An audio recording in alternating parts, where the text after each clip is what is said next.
What's going on, sports card hobby family? We are back again. Another day, another sports card video. Yes, exactly. But Thanks very much for joining me here today. This is going to be a fun one, talking through the strategies, talking through the buying process. I've changed some things. I've had an epiphany. Silence, you furry fool! I've had it with your whining and bumbling. At least for me. And I'd like to hear your thoughts as well as to what you're doing kind of as we round out the second half of 2023 and move into 2024. If you're new here and you're looking for daily sports card collectible style content, then friends, you have come to the right place. Make sure to remember to hit the subscribe button down below so that you are notified each time a new video pops up. Let me shout out as well, affiliate SlabMags, the only place on the internet that you can get 10% off of these babies. Look, you're buying expensive cards, you're buying into boxes, you're getting expensive cards, you're spending all this money on cards.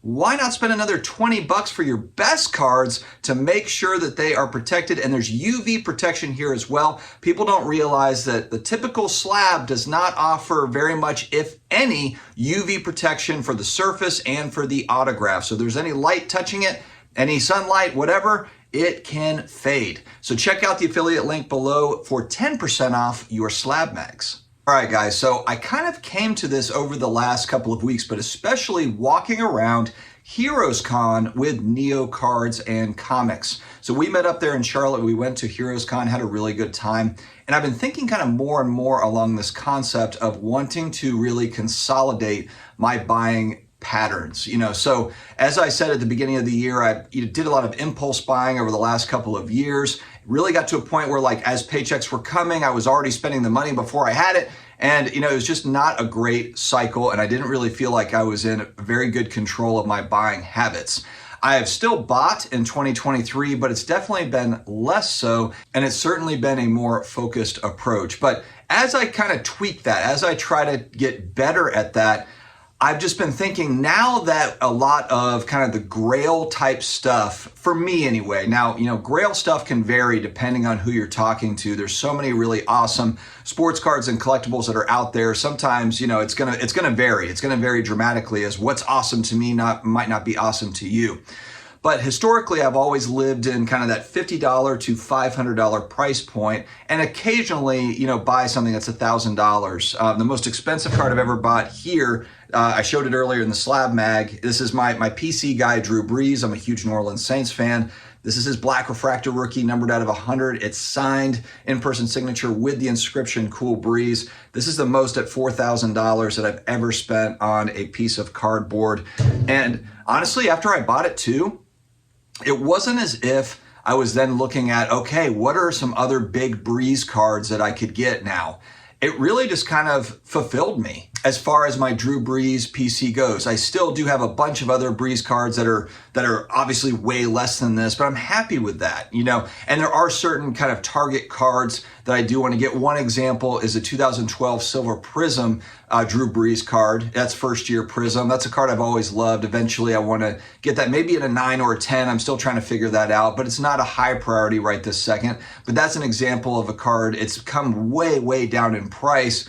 And, that is on the target list, but it didn't make me go, okay, now I want to go get gold Prism Drew Brees and, high-end rookie card, other stuff, that's Drew Brees. It really fulfilled me, and it got me thinking too, because I do collect graded comic books, graded video games, sports cards, non-sports cards, Stranger Things cards, a lot of different interests on my side. And so it means that I have to kind of spread it out to some degree. And so when I look at my collection, I've got a lot of kind of the $50 to $500 stuff that I really do enjoy. I have been consolidating some of that stuff just to raise money into buying larger things. And so that's what I'm really going to focus on.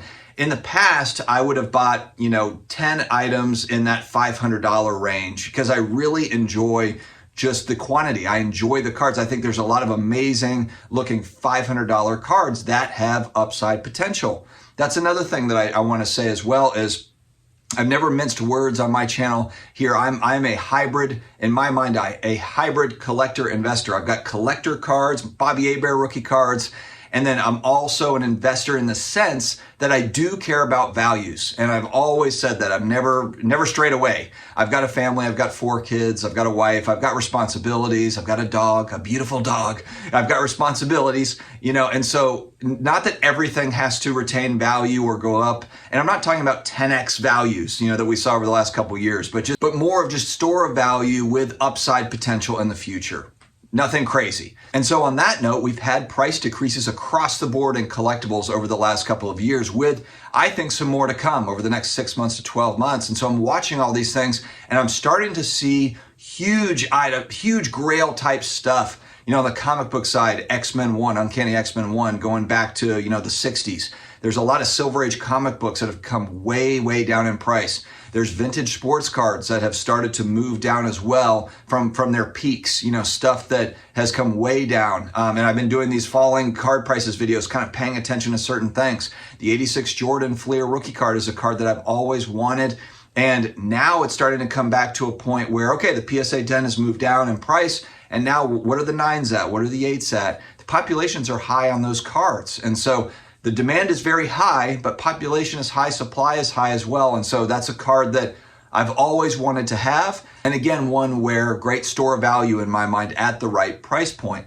And so that's where instead of buying the 10 $500 cards, buying one $5,000 card and maybe doing that a couple times a year, still getting some of the smaller things here and there, of course, as they do pop up. I'm not going to say that I'd never buy kind of that $50, $100 thing that I really do like, or a couple $100 as they pop up, but trying to have a more focused approach on some more higher end items. And again, too, I've been following kind of the Marshall Fogels of the world. Brady Hill, I've texted back and forth with Brady Hill, monster collector. Look, Google Brady Hill and you'll see what I'm talking about.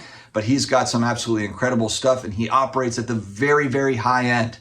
He's interested. He's actually the guy that bought the Jackie Robinson jersey, the game used jersey that was $3 or $4 million last year or something, a couple of years back. But they operate on the very, very high end. I'm not necessarily trying to get on the very, very high end, but low grade, awesome stuff, I'm here for it. And I think that's where I would like to try to move my focus to, and also for long-term values as well. That's where I believe on the collectible side that I think has the most upside compared to some of that mid-tier stuff. Now, not to say that the mid-tier stuff you buy for $500 and maybe it goes up over time to $800, $900, etc. I think those are still very real possibilities, and I have a lot of cards like that.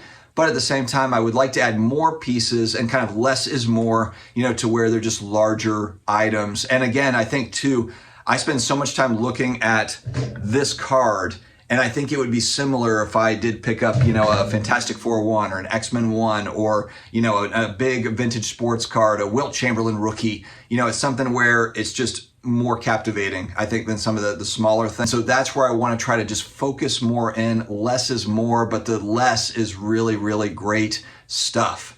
So we'll see how it goes. And this plan also helps as far as just impulse buying spending because it forces savings. It forces every month putting away money and then every 6 months or so being able to pick up one of these big items. The other thing I'm excited about is really narrowing down a list, having kind of a top 100 of things that I want. Collectibles that I'm looking for, and really kind of prioritizing that list and seeing where it takes me and just spending the time doing that research where I think the best value is, but the value compared to the coolness, of the item.